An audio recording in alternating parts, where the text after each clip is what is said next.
De Cristo Jesus esteja com a amada igreja, amém? Meus irmãos, hoje é um culto especial, um culto muito singelo e todo culto ele é direcionado a Deus e não aos homens, mas nós louvamos a esse Deus, que é o Deus da Seara, o Senhor da igreja, pelos jovens, um dia que todos nós já fomos também. Eu, que inclusive vos falo, também sou um jovem pastor e posso ter a alegria aqui de dividir o púlpito com um irmão engajado como Kevin, como outros também da nossa mocidade de Ananindeua, jovens valorosos em quem Deus tem certamente muitos propósitos a cumprir. Vamos abrir, queridos irmãos e irmãs, as nossas Bíblias para a meditação na palavra do Senhor nessa noite, no texto que se encontra na primeira carta de Paulo a Timóteo, capítulo de número 4, versos de 12 até o verso de número 16. Primeira carta de Paulo a Timóteo, capítulo 4, versos de 12 a 16, nessa temática do dia do jovem presbiteriano. O Senhor colocou no nosso coração abordarmos esse importante tema, cujo tema é dado pelo próprio apóstolo Paulo, quando começa esta sessão que leremos: ninguém despreze a tua mocidade. 1 Timóteo 4, de 12 a 16. Quando você encontrar, fique de pé em reverência à palavra de Deus para juntos lermos a sua santa palavra. 1 Timóteo 4, de 12 até 16. Diz assim a palavra de Deus: ninguém despreze a tua mocidade, pelo contrário, torna-te padrão dos fiéis na palavra, no procedimento, no amor, na fé, na pureza. Até a minha chegada, aplica-te à leitura, à exortação, ao ensino. Não te faças negligente para com o dom que há em ti, o qual te foi concedido, mediante profecia com a imposição das mãos do presbitério. Medita estas coisas e nelas sê diligente, para que o teu progresso a todos seja manifesto. Tem cuidado de ti mesmo e da doutrina. Continua nestes deveres, porque fazendo assim salvarás tanto a ti mesmo como aos teus ouvintes. Feche seus olhos, vamos orar mais uma vez ao Senhor. Santo Deus, nós te louvamos, Senhor, pela juventude da igreja, mas também te pedimos que nessa noite possa nos usar, Senhor, a despeito do nosso pecado e limitação, mas pelos méritos de Cristo Jesus, para trazer, Senhor, mensagem de encorajamento à tua igreja, para valorizar a juventude e também a juventude, para viver uma vida de compromisso contigo. Abre os nossos corações para receber de bom grado a tua mensagem, cortante, eficaz, mas poderosa para nos salvar. E dá-nos, Senhor, comprometimento e seriedade para este momento da explanação da tua santa palavra. Não nos permita desviar a nossa atenção. Mantenha-nos aqui, Senhor, concentrados e reverentes, pois certamente o Senhor está no meio de nós. É o nosso pedido, suplicando, Senhor, e nos humilhando diante da tua presença, em nome de Jesus. Amém e amém. Podem sentar, queridos irmãos.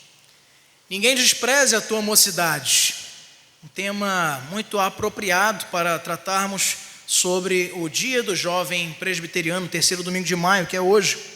Talvez, meus irmãos, nunca tenha havido um tempo como o atual, de tantas oportunidades, vantagens e benefícios para o público jovem em todo o mundo, num universo fértil de possibilidades, tecnologias e espaço para progresso e para o crescimento da juventude. É inegável. Mas cada vez mais cedo estão eles inseridos no mercado de trabalho, nos estudos, no envolvimento social. Eles têm assumido em todo o mundo um verdadeiro papel de protagonismo nas mais diversas áreas. Também não podemos negar esse fato. Entretanto, meus irmãos, nem sempre foi assim. Nem sempre a juventude, no contexto geral, no mundo, foi tão valorizada como hoje tem sido.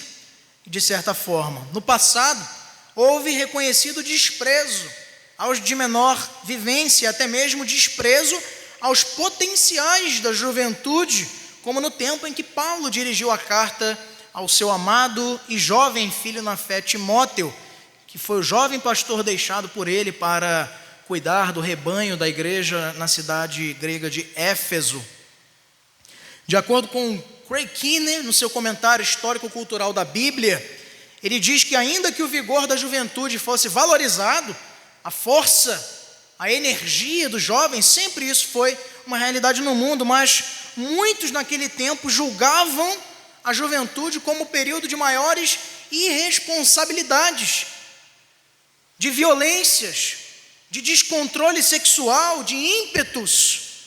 E os jovens, não diferente disso, eram considerados pelos judeus e por todo o povo do mundo antigo, de uma maneira geral, como inaptos para posições de liderança. Naquele tempo, os jovens não eram considerados hábeis para dirigir, para governar, para liderar. É o que a gente vê lá em 1 Samuel 17:33, no episódio lá da escolha de Davi. Muitos ofícios só estavam disponíveis no mundo antigo para homens ou mulheres, no caso, na maioria, homens, com mais de 30 anos. Na tradição judaica, por exemplo, a idade mínima para muitos cargos importantes era 40 anos. Era o início da trajetória de um líder, de alguém que queria uma posição de governo ou de chefia. A designação de Timóteo, nesse contexto, era um privilégio muito raro naquela cultura que desprezava a juventude. Segundo estudos, meus irmãos, é possível afirmar que Timóteo estava no contexto da primeira carta e da segunda carta com aproximadamente 30 anos, não mais do que isso. E estaria, por exemplo, apto, apenas a título de curiosidade, a integrar as nossas mocidades, que admitem seus sócios e integrantes até os 35 anos de idade. Não é? Era um jovem e também um pastor, um ministro do Evangelho. Por outro lado, meus irmãos, em outro momento da vida, já totalmente experimentado na sua lide ministerial, o velho Paulo faz a Timóteo sábias recomendações, enquanto jovem que ele era, para que Timóteo pudesse superar e se desvencilhar do desprezo inato com relação à sua pouca idade, atendo-se aos ensinamentos deixados pelo próprio apóstolo Paulo, que o ensinou a vencer qualquer desprezo levantado à sua mocidade, à sua juventude. E aqui nos traz 5 importantes lições de vida e que servem, meus irmãos, de inspiração e desafio para a juventude cristã no tempo presente, para a mocidade da IPA, para a mocidade do nosso presbitério e para quem ainda na juventude ainda não tomou uma decisão pelo Senhor ou não foi por Ele ainda resgatado. E Ele nos traz aqui fórmulas, no caso para Timóteo e também para todos nós, enquanto crentes, de uma maneira geral, segredos para vencer o desprezo pela mocidade. Em primeiro lugar, Paulo diz que para vencer o desprezo pela mocidade, Timóteo precisava tornar-se um padrão dos fiéis. Vou pedir para passar, que eu acho que não está. Agora foi. Torna-te padrão dos fiéis. No verso 12 é dito: torna-te padrão dos fiéis na palavra, no procedimento, no amor, na fé e na pureza. Paulo mostra aqui, meus irmãos, que apesar de jovem, Timóteo não só poderia, como deveria buscar ser um padrão a ser seguido. Um padrão aos crentes da sua igreja em Éfeso, agindo como um exemplo, um legítimo imitador de Cristo. Para isso, Paulo cita diversas áreas da vida em que aquele jovem pastor deveria ser um exemplo. Primeiro, na palavra. Torna-te padrão dos fiéis na palavra, sugerindo aqui que o nosso discurso deve ser sempre honesto, amoroso, dizendo a verdade em amor, como o próprio Paulo recomenda aos Efésios no capítulo 4, verso 15. Ele deveria se tornar um padrão no seu palavreado. Aqui palavra não é escrituras, palavra aqui é verbo. Ele precisava se tornar um padrão ao abrir a sua boca. Os jovens afugentam qualquer sorte de desprezo em relação à sua mocidade, quando da sua boca saem palavras que edificam, quando da sua boca saem palavras de seriedade. É óbvio que nós não estamos aqui pretendendo que a juventude presbiteriana se torne robotizada. Há momentos para o riso, para o gracejo, para a alegria, com toda certeza. Mas o grande desafio para o olhar de Paulo em relação àquele jovem deixado ali por ele em Éfeso era de abrir a sua boca como referência.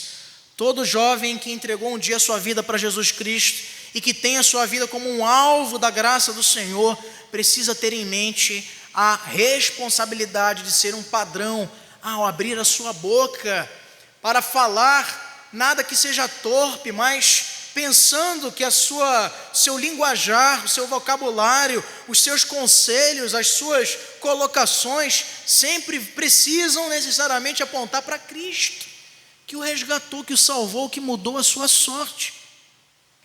Ele não diz apenas um padrão na palavra, mas também no procedimento. Torna-te padrão aos fiéis na palavra e no procedimento, indicando que a vida do jovem precisa ser controlada pela palavra de Deus.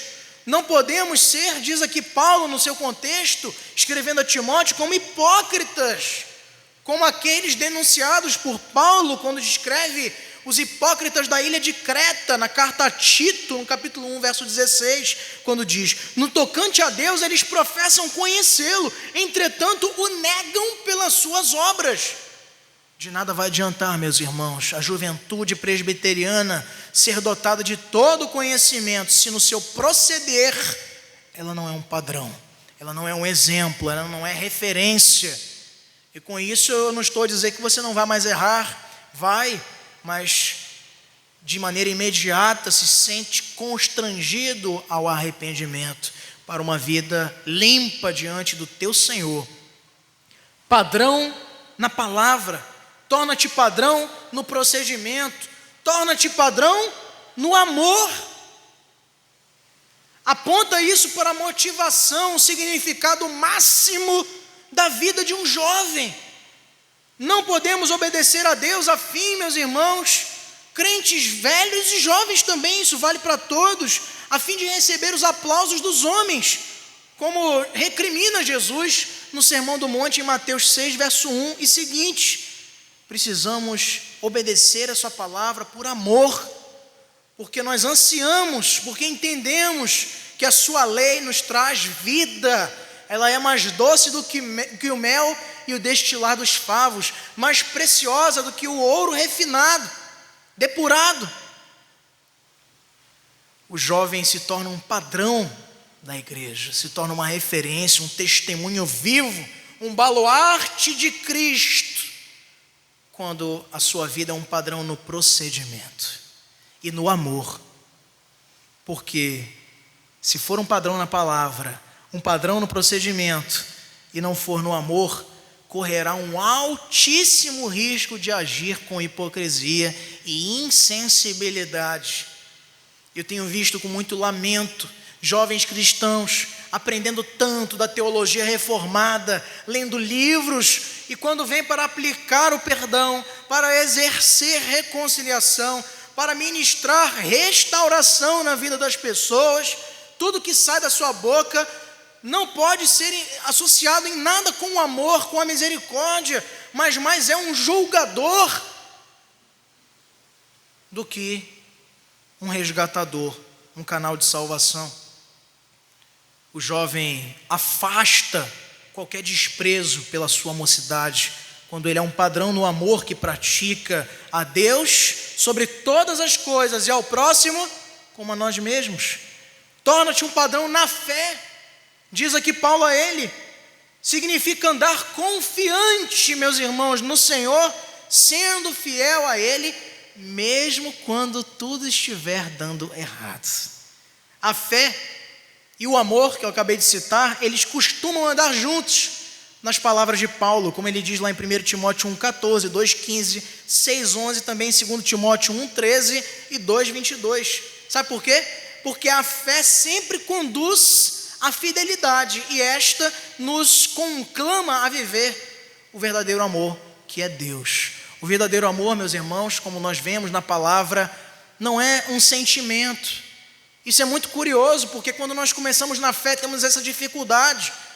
o amor que deve estar impresso e gravado no coração de todo jovem e de todo crente, não é um sentimento que dá e paz. Trata-se de uma pessoa. O amor é Cristo. O amor é o próprio Deus em essência. Deus é amor.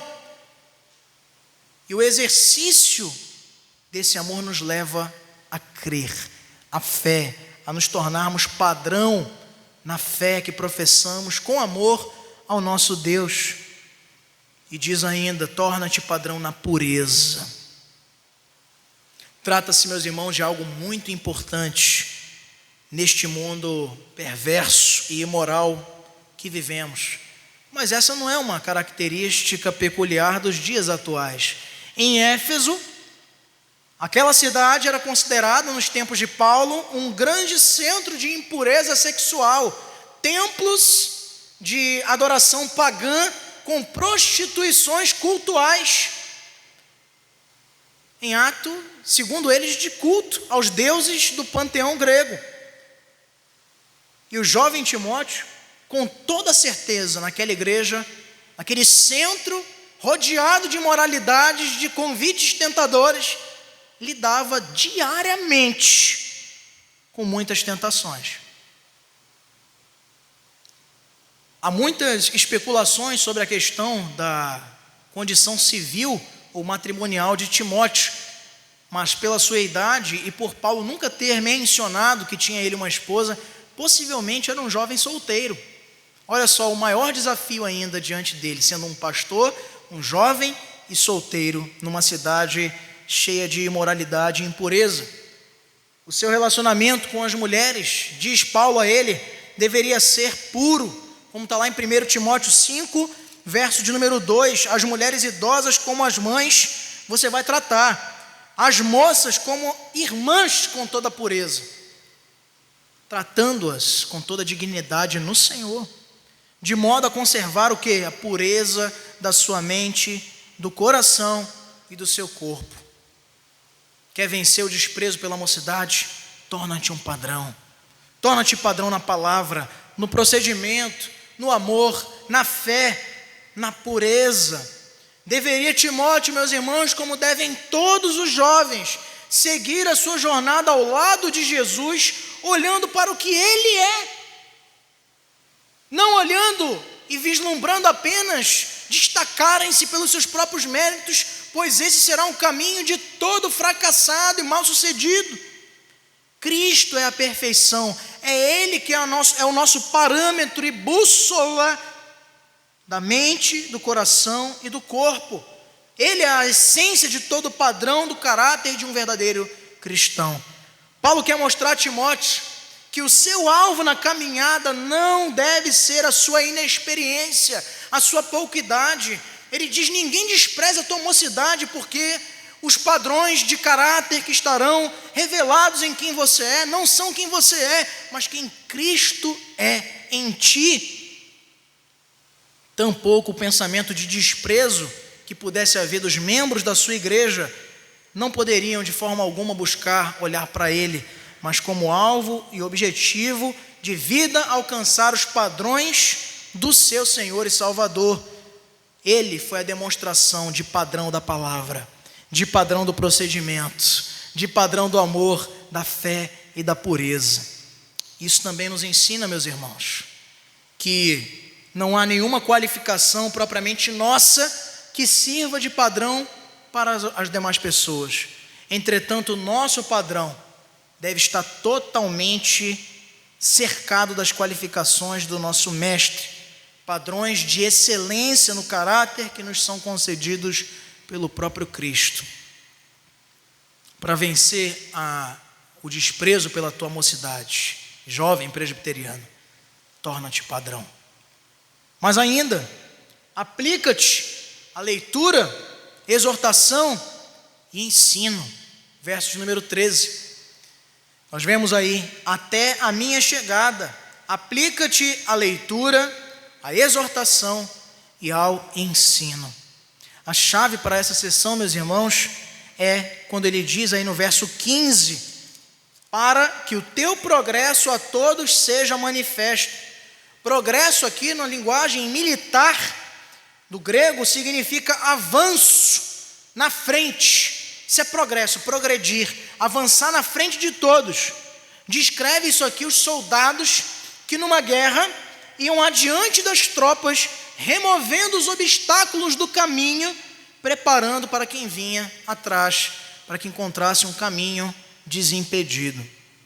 Como jovem, Timóteo precisava crescer espiritualmente, com toda certeza, a fim de que a igreja toda pudesse ver o seu proceder e imitar o seu progresso espiritual. Quando Paulo diz aqui, aplica-te à leitura, significa dedicação, concentração máxima. Ministrar a palavra, como ele, que era um jovem pastor, não deveria ser, de forma alguma, uma atividade secundária para Timóteo, mas a sua maior prioridade de vida. Isso serve para todo crente. A leitura da palavra, quando ele diz aqui, aplica-te à leitura, é leitura pública das Escrituras, na congregação.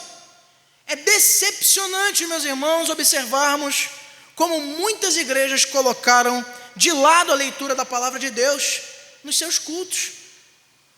Tem excelentes apresentações musicais, peças teatrais, jogo de luzes, um conforto tremendo nos seus templos e pouquíssima ou quase nenhuma palavra lida pelo povo. Na realidade, não é que não tenham tempo, tem todo o tempo do mundo para incluir em suas liturgias a leitura das Sagradas Escrituras. O que não possuem, na verdade, é interesse, porque a palavra abre os olhos para muitas incorreções e desvios que essas igrejas de repente estejam cometendo. Aplica-te à leitura. Aplica-te também à exortação. Significa literalmente, meus irmãos, encorajamento alheio. Exortação, a gente tem uma tendência de ligá-lo com o termo de correção, de disciplina, mas exortação é encorajamento.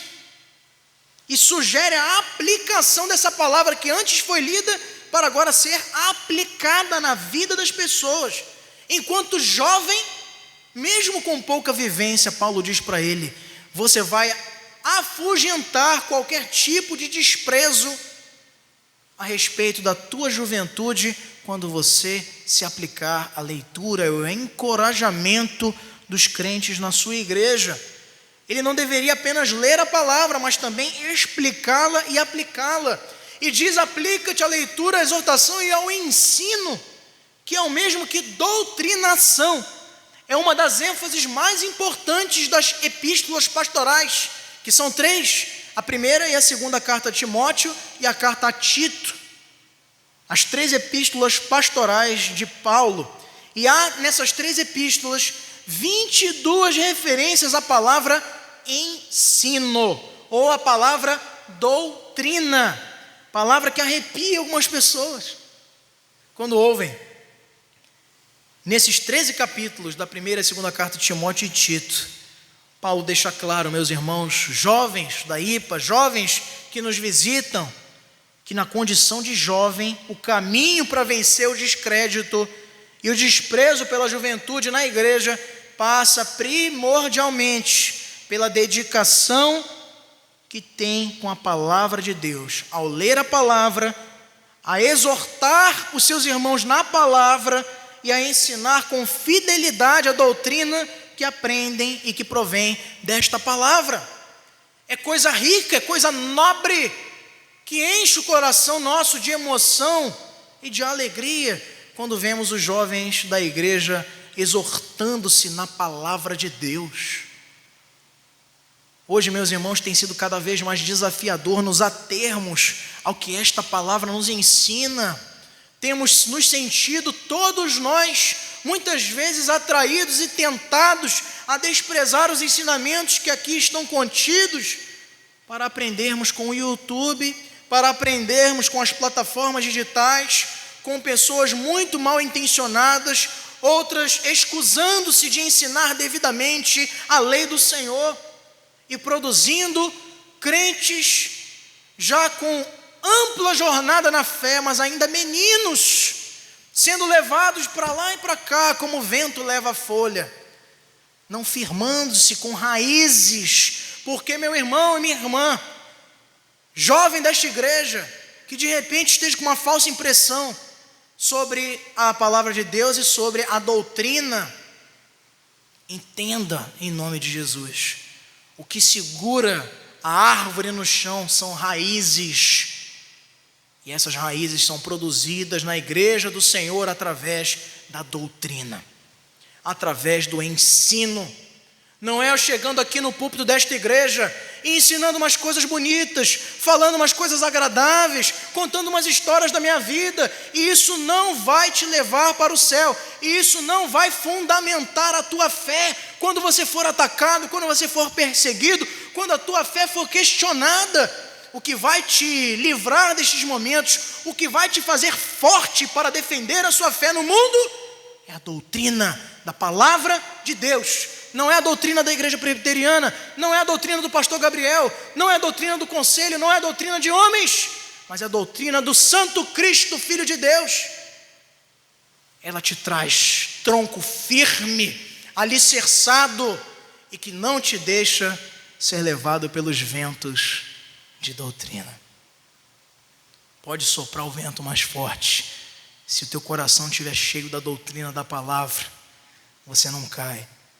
Mas essa doutrina, obviamente, precisa, como falamos no primeiro ponto, estar acompanhada do amor, porque aí você vive uma vida plena diante do Senhor.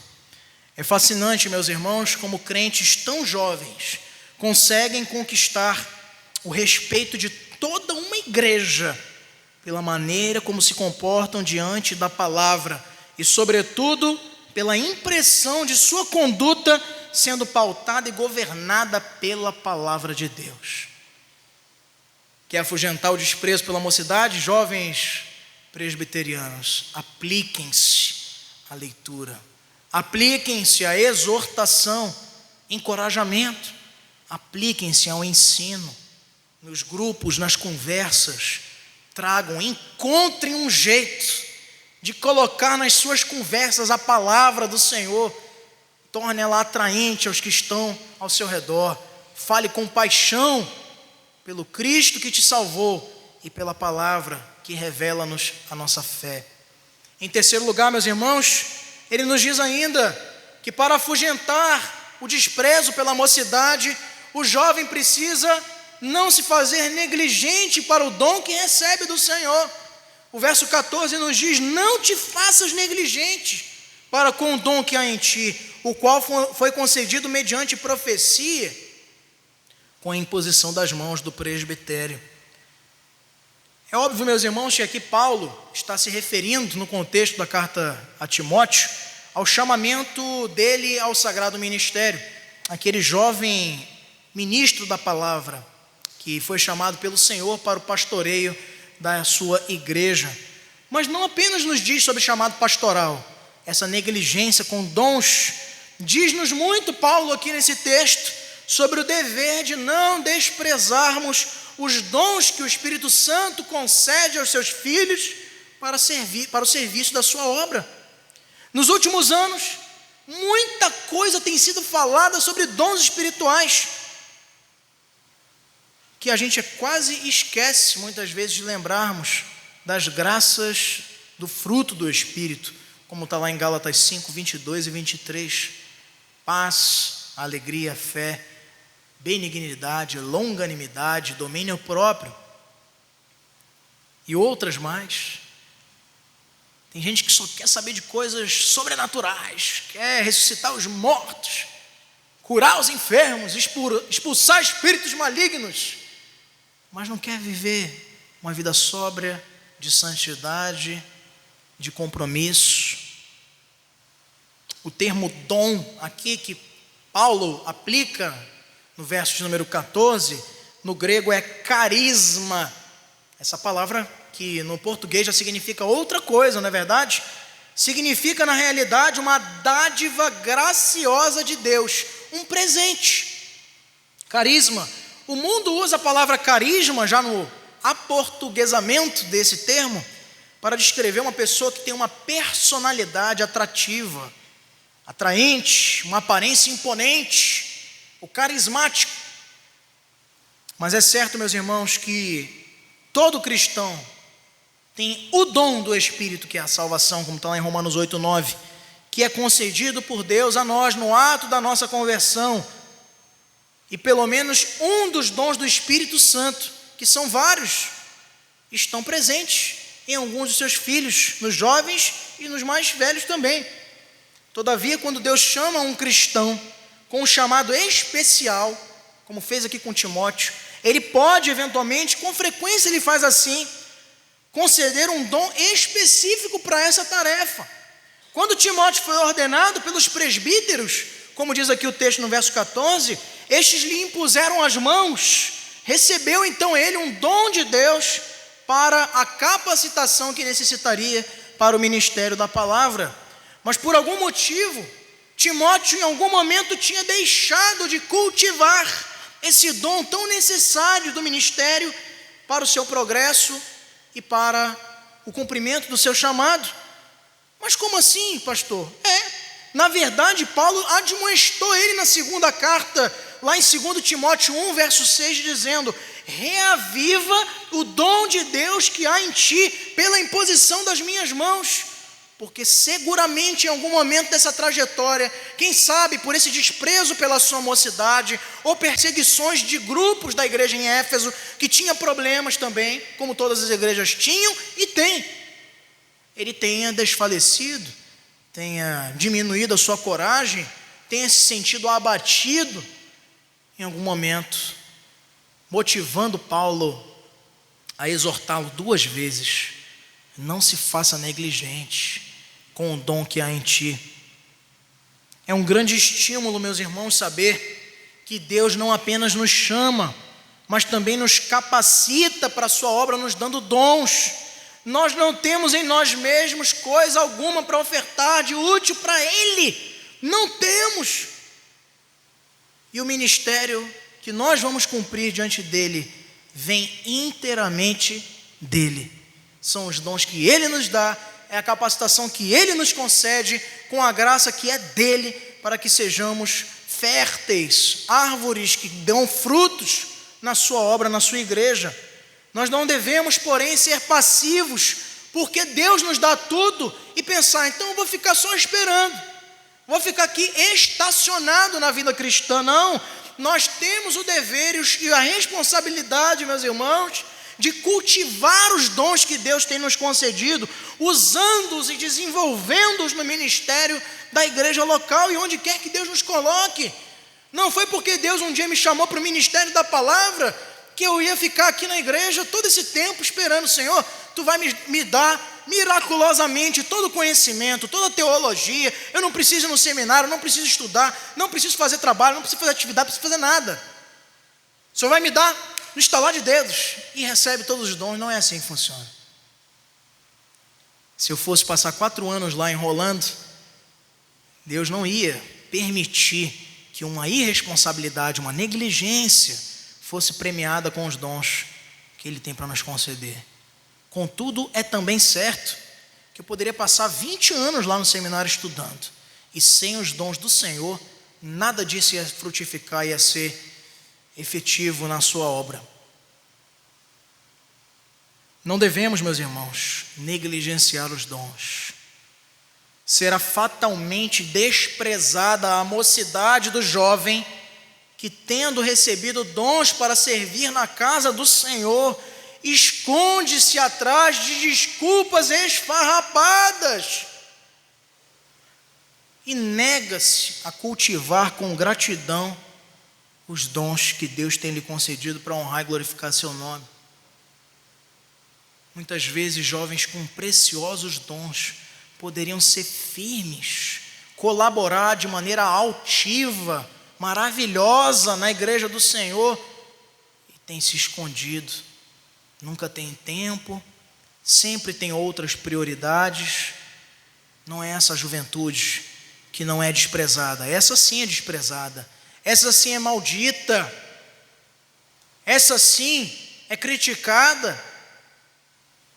Mas a mocidade que não é objeto de desprezo, não pode ser, é a que não se esconde, é que chama a responsabilidade e com seu vigor devolve com gratidão e reconhecimento ao Senhor os dons que da parte do Senhor recebeu com dadivosas mãos. Em quarto lugar, meus irmãos, ele diz: quer que não despreze a tua mocidade? Seja diligente na aplicação do que você aprendeu. Verso 15 diz: medita estas coisas e nelas ser diligente, para que o teu progresso a todos seja manifesto. Meditar aqui, meus irmãos, dá a ideia de examinar com profundidade, dedicar-se inteiramente a algo. A vida espiritual e o ministério do jovem Timóteo deveriam absorver suas energias, seus esforços e controlar a sua vida, não apenas ser uma ocupação secundária e ocasional. Contudo, meus irmãos, temos visto o contrário acontecer na vida de muitos jovens, no Brasil e pelo mundo. Uma juventude que muitas vezes nos inspira esperanças e, por outro lado, tem nos também inspirado preocupações com um exame extremamente superficial da fé. Sabem tudo sobre o cinema, sabem tudo sobre a cultura pop, sabem tudo sobre o seu time de futebol, sabem tudo sobre o cantor ou a cantora ou a banda favorita, mas nada têm aprendido sobre as verdades do reino de Deus. Não tem se aplicado na meditação. Meditar não é ler, ele separa aqui. Primeiro ele fala, aplica-te à leitura. Agora ele está falando, medita. Meditar é diferente de ler. Eu conheço crente que já leu a Bíblia 5, 6, 7, 10 vezes. E você pergunta, meu irmão, explique um pouquinho aí sobre a obra da redenção. Como é que Jesus nos substituiu no Calvário? Não sabe nem começar a explicar. Como foi que Deus perdoou os nossos pecados? Foi no Brasileirão de 1990 e pouco. Sabe tudo de qualquer outra coisa, mas não meditou. E eu não estou dizendo aqui meditou só para conhecimento teológico, estou falando de conhecimento de vida. Aonde que essa palavra se aplica para mim? Poucos têm sido jovens que fazem este exercício, que é tão confortante e tão poderoso. Muda a nossa realidade, muda a realidade do jovem, passa a ser outra pessoa, uma pessoa que faz uma autocrítica, que sabe refletir sobre os seus atos, pesa as consequências das suas atitudes e palavras, porque desenvolve o saudável hábito de meditar nas Sagradas Escrituras, não só de ler, de pensar sobre ela, de sentar e ficar pensando. Os céus proclamam a glória de Deus e o firmamento anuncia as obras das suas mãos. Salmo 19, verso 1 e 2. E sentar e pensar sobre isso. O que é proclamação?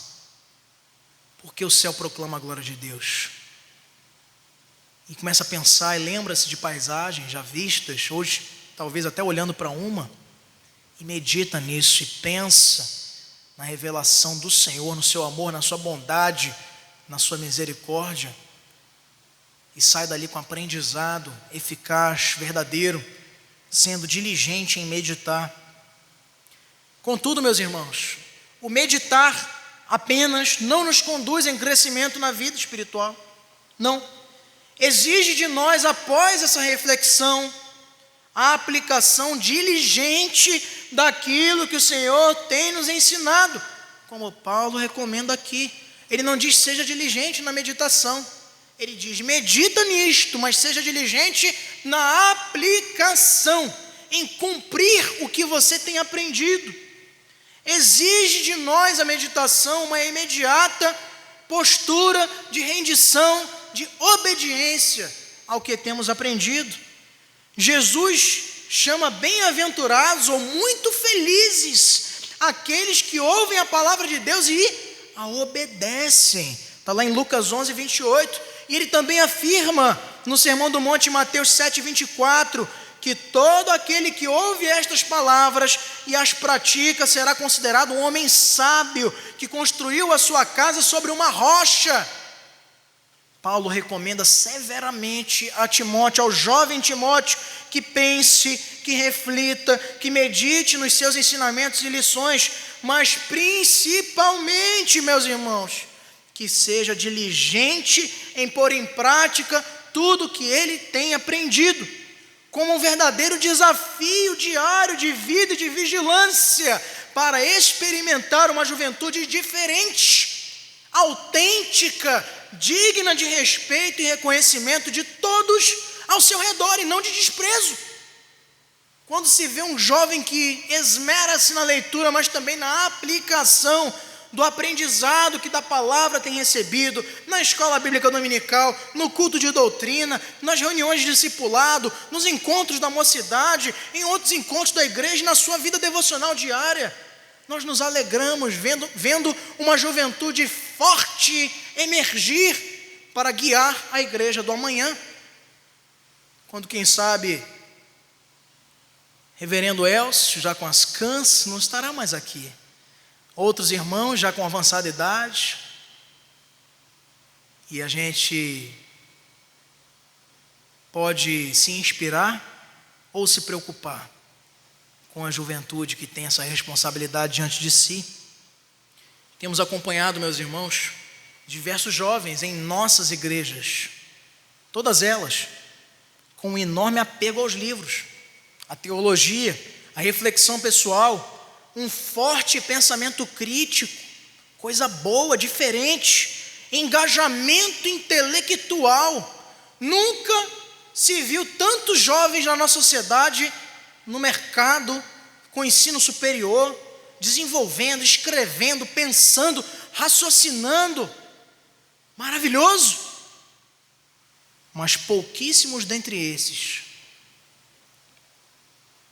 que possuem um compromisso real de colocarem integralmente em prática aquilo que aprendem, que leem e que meditam no seu dia a dia. Meditar sem aplicar é inutilidade, não vale nada.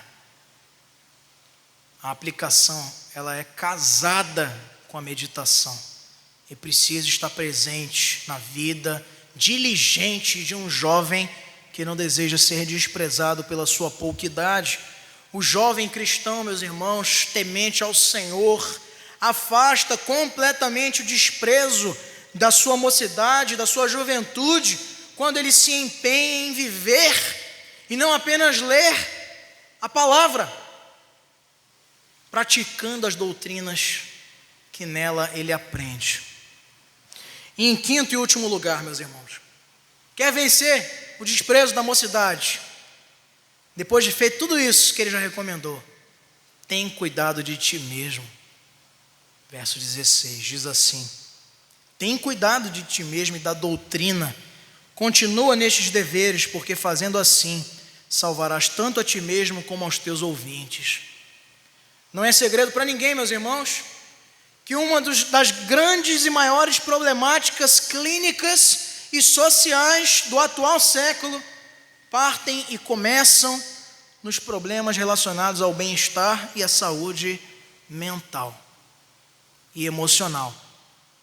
Nunca se teve no mundo tanta tecnologia e facilidades para a vida, ao mesmo tempo em que cresce assustadoramente as taxas de depressão e suicídio no mundo inteiro, de maneira muito mais alarmante entre os jovens.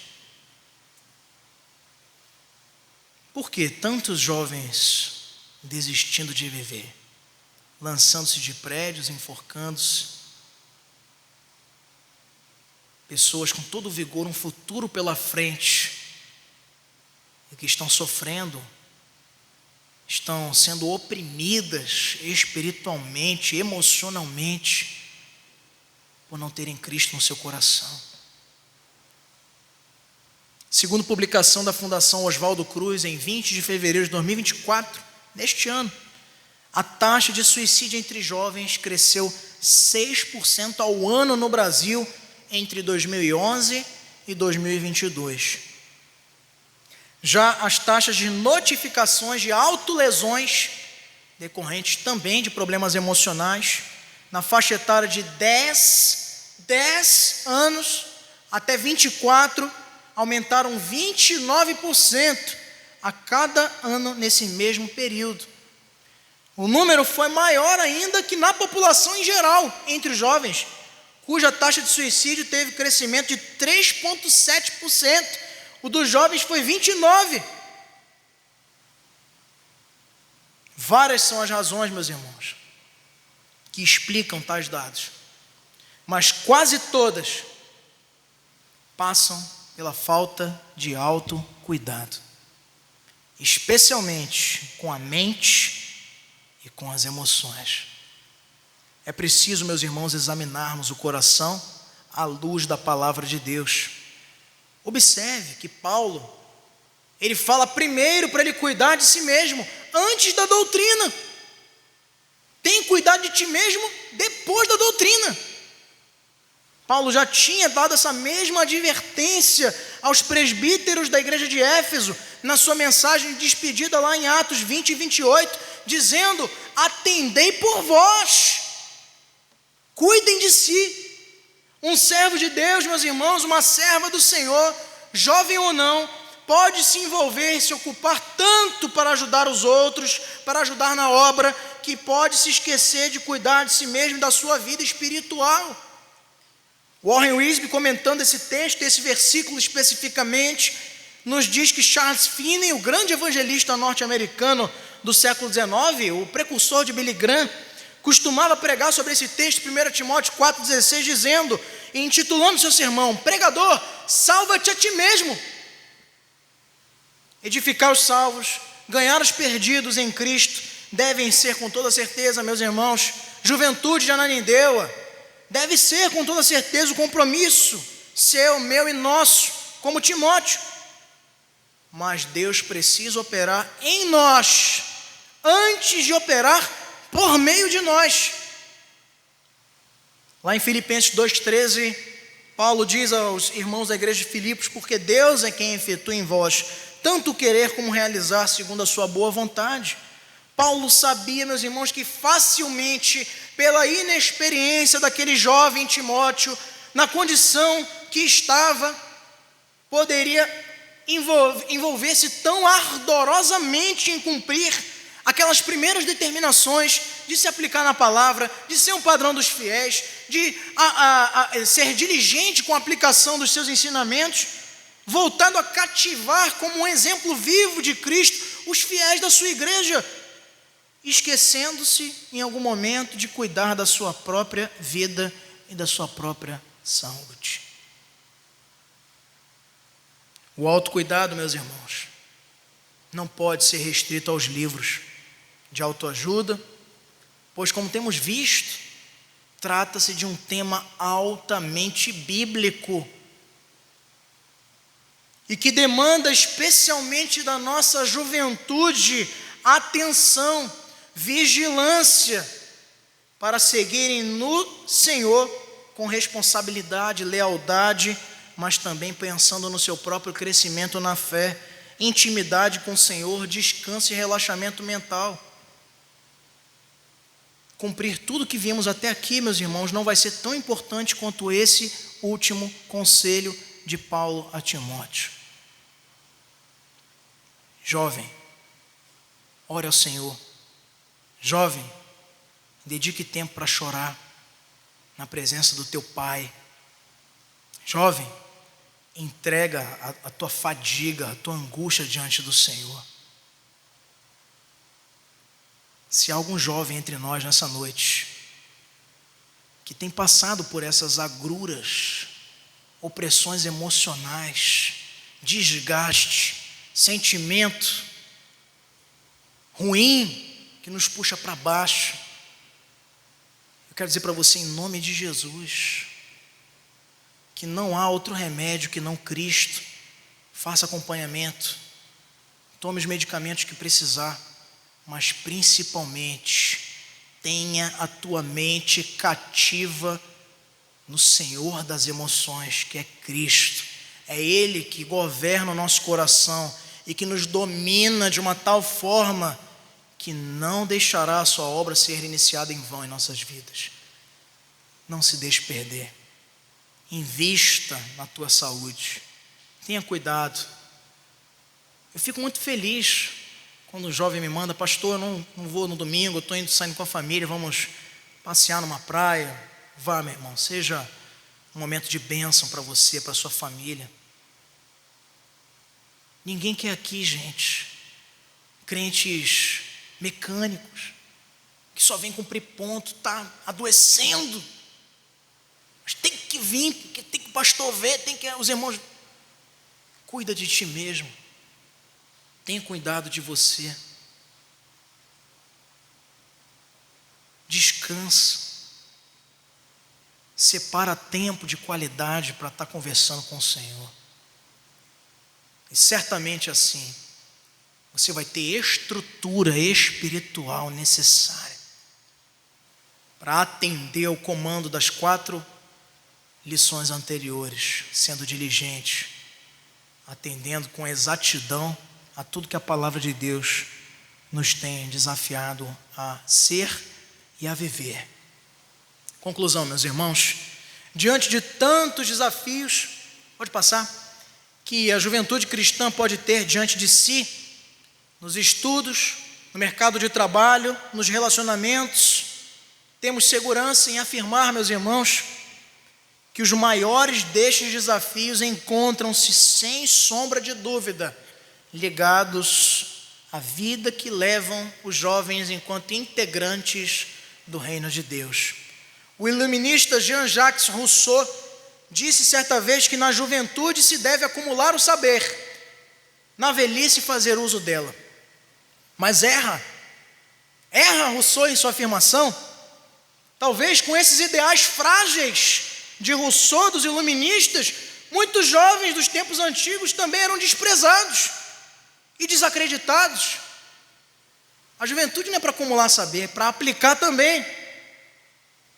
Como Paulo ensina ao jovem Timóteo e nos ensina hoje, e também a juventude, neste tempo da mocidade, também temos a oportunidade de aplicar o que temos aprendido, não só na velhice.